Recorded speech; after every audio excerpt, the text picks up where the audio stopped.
लोगों को आइडिया होता है कि हमारे घर का जो है ये रास्ता है, इस पर हमको जाना चाहिए, और ये चले जाते हैं। अंधेरा था, मतलब दिखाई नहीं पड़ रहा होगा, तो ये व्यक्ति अपने बच्चे को लेके जा रहा होगा और उस समय रास्ते में किसी ने अपना ट्रैक्टर खड़ा कर दिया और उस पर पीछे निकले हुए थे सरिये। तो साथियों, इनको पता नहीं था और ये जा रहे थे, तो उस ट्रैक्टर पर जो सरिया निकले हुए थे वो अचानक से बच्चे की आंख में घुस गए। जब तक ये संभल पाते तब तक बच्चे की आंख खराब हो चुकी थी। काफ़ी अंदर से खराब लगा मुझे कि ये व्यक्ति हर बार अपने बच्चे को आगे कर रहा है, तो मैंने उसको जो है गुस्से में काफ़ी ये बात बोल दी। हमने कहा, यार बच्चे की आंख फूट गई और तुम उसका जो है नाजायज़ फ़ायदा उठाते हो, मतलब तुम बच्चे के नाम पे एक तरीके से भीख मांग रहे हो।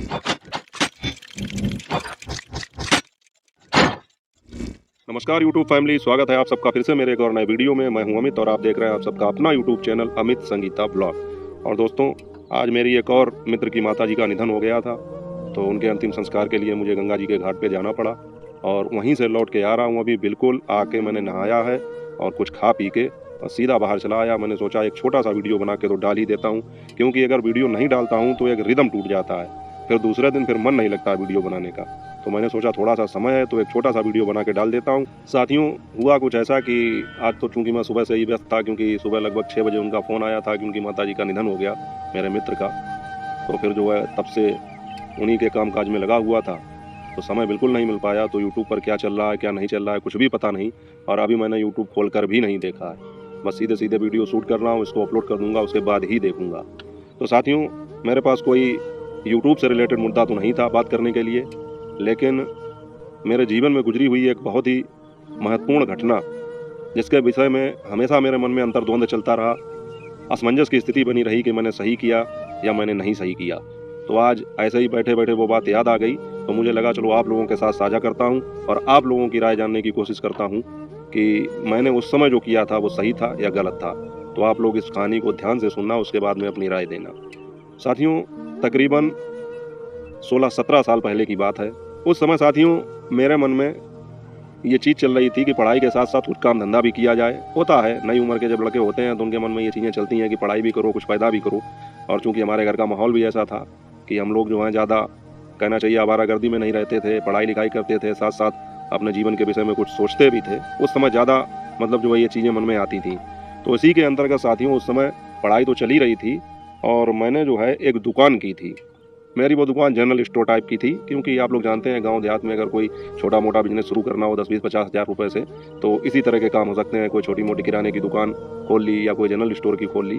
तो उस समय साथियों, मैं कानपुर से अपना माल लाता था और मैंने अपना जनरल स्टोर खोला था। तो उसमें जनरल स्टोर के आइटम में कहें तो लेडीज आइटम तो कम थे, उसको हम प्रोविजन स्टोर कह सकते हैं। तो उसमें जो है मैंने गिफ्ट के आइटम और स्पोर्ट्स के आइटम, उस समय क्रिकेट बहुत चरम पर था। अब तो जब से मोबाइल का दौर आया है तो लोग जो है मोबाइल में ही व्यस्त रहते हैं, लेकिन उस समय आज से 16-17 साल पहले इतना सब कुछ नहीं था। तो क्रिकेट वगैरह का ज़्यादा स्पोर्ट का मतलब महत्व था, तो स्पोर्ट के आइटम की दुकान मैंने की थी। इसके अलावा और भी जनरल आइटम जो होते हैं छोटे मोटे, वो सब भी रखता था। नई नई दुकान मैंने की थी। तो साथियों, उस समय की एक घटना है जो मुझे आज भी बेचैन कर देती है। उस समय साथियों हुआ यह था कि हमारे गाँव के पास में ही, मतलब हमारा जो गांव है वो लगभग आसपास के गांव के लिए इस तरह माना जाता है जैसे हम लोगों के लिए कानपुर सिटी, मतलब एक हब था कि आसपास के जो भी गांव हैं 10-20-50, वो सब जो हैं हमारे यहाँ से ही कनेक्टेड थे और हमारे यहाँ से ही, मतलब एक सेंटर था हमारा गांव हर चीज़ के मामले में, चाहे स्वास्थ्य संबंधी चीज़ें हों, चाहे रोजगार संबंधी चीज़ें हों, चाहे यातायात संबंधी चीज़ें हों, मतलब हर चीज़ के लिए आसपास के गांव के लोगों को हमारे गांव में ही आना पड़ता था। और उनके लिए ये हमारा गांव जो था वो किसी कानपुर शहर से कम नहीं था। जैसे हम अपना माल लेने के लिए कानपुर जाते थे, तो आसपास के जो लोग थे वो हर चीज़ के लिए डिपेंडेबल थे हमारे गाँव के लिए। गाँव क्या, हमारा कस्बा है। तो साथियों, हुआ ये कि उस समय हमारे गाँव से लगभग 5-6 किलोमीटर की दूरी पर एक दूसरा गाँव पड़ता है, वहाँ से एक व्यक्ति आता था। अब साथियों सुनना आप लोग ध्यान से, उसके साथ में वो अपने 6-7 साल के एक बच्चे को लेकर आता था और वो बच्चा अपनी दोनों आँखों की रोशनी खो चुका था। मतलब वो बच्चा आँखों से मजबूर था, उसको दिखाई नहीं पड़ता था और ये उसकी कोई जन्मजात समस्या नहीं थी, मतलब वो जन्मांध नहीं था। एक बहुत ही भयानक हादसे के कारण उसकी आंखें चली गई थी, उसको हादसा ही कहेंगे। तो सबसे पहले मैं वो पूरी घटना आपको बताता हूँ, पहले आप वो सुनिए। साथियों, वो व्यक्ति साइकिल से आता था और साइकिल पर, जैसे आप लोगों ने देखा होगा कि साइकिल का जो डंडा बोलते हैं जिसको, उस पर गांव के लोग कपड़ा वगैरह लपेट के या कोई कोई कोई व्यक्ति होते हैं वो छोटी सी साइकिल की गद्दी लगवा देते हैं, उस पर अपने बच्चे को बिठा लेते हैं। हालांकि वो व्यक्ति जो है उस पर कपड़ा लपेट के अपने बच्चे को बिठाता था, उसका यही रूटीन था। मैंने उसको जब जब देखा बाजार में तब वो अपने बच्चे को लाता था और उसी डंडे पर बिठा कर लाता था। तो साथियों वो बच्चा जो है उसकी आंखें खराब थी चूंकि, तो वो चश्मा लगाता था। तो साथियों एक बार मैंने उससे पूछा कि भैया आपके बच्चे के आंखों को क्या हो गया है, वो हमारी दुकान पर आया तब। तो उसने बताया कि इसी तरह वो अपने बच्चे को साइकिल पर आगे बिठा के जा रहा था अपने घर के लिए। शाम का वक्त था, अपने गांव में जा रहा होगा, तो वहाँ पर एक ट्रैक्टर खड़ा था और उस पर जो है सरिया निकले हुए थे। सरिया जो मकान बनाने में यूज होते हैं, लेंटर वगैरह में पड़ते हैं, सरिया आप लोग अच्छी तरह समझते हैं। तो वो सरिया निकले हुए थे और ये व्यक्ति जो है अपने बच्चे को आगे बिठा के जा रहा था। रात का समय था, क्योंकि आप लोग जानते हैं चूंकि गांव के लोग आते हैं तो बिल्कुल शाम को बाजार वगैरह करके अपने घर में जाते हैं, तो मतलब काफ़ी अंधेरा था। तो कहना चाहिए एक आइडिया के हिसाब से इन लोगों को आइडिया होता है कि हमारे घर का जो है ये रास्ता है, इस पर हमको जाना चाहिए, और ये चले जाते हैं। अंधेरा था, मतलब दिखाई नहीं पड़ रहा होगा। तो ये व्यक्ति अपने बच्चे को लेके जा रहा होगा और उस समय रास्ते में किसी ने अपना ट्रैक्टर खड़ा कर दिया और उस पर पीछे निकले हुए थे सरिये। और साइकिल की स्पीड बहुत ज़्यादा नहीं होती है, फिर भी ठीक ठाक होती है। तो साथियों इनको पता नहीं था और ये जा रहे थे, तो उस ट्रैक्टर पर जो सरिया निकले हुए थे वो अचानक से बच्चे की आंख में घुस गए। जब तक ये संभल पाते तब तक बच्चे की आंख खराब हो चुकी थी। हालांकि बाद में इलाज वगैरह कराया, सब कुछ कराया, लेकिन जब सरिया ही घुस गई आंख में तो वो तो एक तरीके से फूट गई। तो उस बच्चे की आंखों की रोशनी हमेशा के लिए चली गई। तो उसने जब ये अपनी कहानी बताई और बच्चे का जब चेहरा देखा तो मुझे मतलब अंदर से काफ़ी खराब लगा और उस बच्चे के प्रति जो है मेरी भावनाएं काफ़ी उमड़ आई। मतलब दिल द्रवित हो गया कि बच्चे के साथ ऐसा हो गया, काश मैं इसके लिए कुछ कर पाता। तो साथियों उस दिन जो है उस बच्चे के लिए उसने 1-2 आइटम लिए, चूँकि मेरी दुकान पर बच्चों के खिलौने और गिफ्ट वगैरह थे ही। तो मैंने अपनी तरफ से, अगर मैं ज़्यादा कुछ नहीं कर सकता था क्योंकि उस समय हमारी भी उम्र पढ़ने लिखने की थी, तो मैंने ये सोचा चलो इस बच्चे के लिए इतना कर देता हूँ कि मैंने अपनी तरफ से उस बच्चे ने जो भी आइटम लिए, कोई गाड़ी ली, एक छोटा चश्मा और लिया, 1-2 आइटम लिए, तो मैंने फिर उसके पैसे नहीं लिए, ये मैंने उसके लिए कर दिया। उसको करके मुझे थोड़ा संतोष मिला कि चलो इस बच्चे के साथ गलत हुआ है और मुझे दया आ गई तो मैंने इतना कर दिया। अब साथियों होता क्या है कि वो जो व्यक्ति था वो अपने बच्चे को लेकर हर 5वें-6ठे दिन बराबर आता था।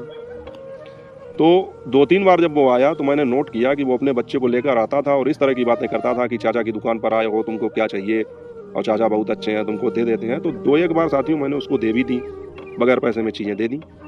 लेकिन फिर मैंने नोट किया कि 2-4 बार के बाद मुझे ऐसा लगा कि ये व्यक्ति जानबूझकर अपने बच्चे को आगे करता है और उसके बाद में जो है इस तरह की हरकतें करता है कि इसको मैं जो है कुछ चीज़ें दे दूँ। तो फिर मैंने एक बार उससे कहा, हमने कहा भैया मतलब हर बार ऐसा ना करें यार, हम भी दुकान किए हैं, हमारा भी नुकसान हो जाता है, तो आप अगर हमें मुनाफा ना दे पाएँ तो चीज़ों के दाम तो दे ही दें। तो उस व्यक्ति ने कहा अरे भतीजा है तुम्हारा, चलो ठीक है कोई बात नहीं, ऐसा वैसा करके। बहरहाल साथियों वो मुझसे कम से कम 6-7 बार इस तरह से ले जा चुका था चीज़ें। फिर मैंने सोचा कि अपने बच्चे को आगे करके उसका नाजायज़ फ़ायदा उठा रहा है, उसकी मजबूरी का नाजायज़ फ़ायदा उठा रहा है। एक बार वो व्यक्ति आया तो मैंने उसको जो है, जब उसने कहा कि ये चीज़ चाहिए वो चीज़ चाहिए, मैंने चीज़ निकाली और उसके बाद जब वो जाने लगा तो मैंने कहा भैया पैसा दे दो आज, यार हमें भी दिक्कत है, हमको भी समस्या होती है, आप हमें मुनाफे के रुपए ना दें लेकिन हमारी जो कीमत है वो दे दीजिए। तो साथियों जैसे मान लीजिए कीमत 100 रुपये हुई किसी चीज़ की खरीद में, वो व्यक्ति उसके भी बड़े एहसान करके मुझे 50 रुपये देने लगा, मतलब आधी कीमत दे रहा था। तो मुझे साथियों गुस्सा आ गया। अब वो ये कहने लगा अरे बच्चा है, देखो इसकी आंखें भी नहीं है, ऐसा है वैसा है। तो मैं मतलब काफ़ी अंदर से ख़राब लगा मुझे कि ये व्यक्ति हर बार अपने बच्चे को आगे कर रहा है। तो मैंने उसको जो है गुस्से में काफ़ी ये बात बोल दी। हमने कहा यार बच्चे की आंख फूट गई और तुम उसका जो है नाजायज़ फ़ायदा उठाते हो, मतलब तुम बच्चे के नाम पे एक तरीके से भीख मांग रहे हो, और भीख नहीं मांग रहे हो तो लोगों को ब्लैकमेल कर रहे हो, इमोशनली ब्लैकमेल कर रहे हो, उनके साथ भावनाओं के साथ खेल के और पैसे कम करा रहे हो। पहली बात तो तुम पैसे देने की कोशिश करते नहीं हो, और देते भी हो तो खरीद दाम से ज़्यादा दे रहे हो, जाओ मैं तुम्हें चीज़ दे नहीं पाऊँगा। तो उस दिन साथियों मैंने जो है उसको काफ़ी गुस्से में डांट दिया। उसके बाद अपनी चीज़ उठा के रख ली और वो व्यक्ति जाने लगा।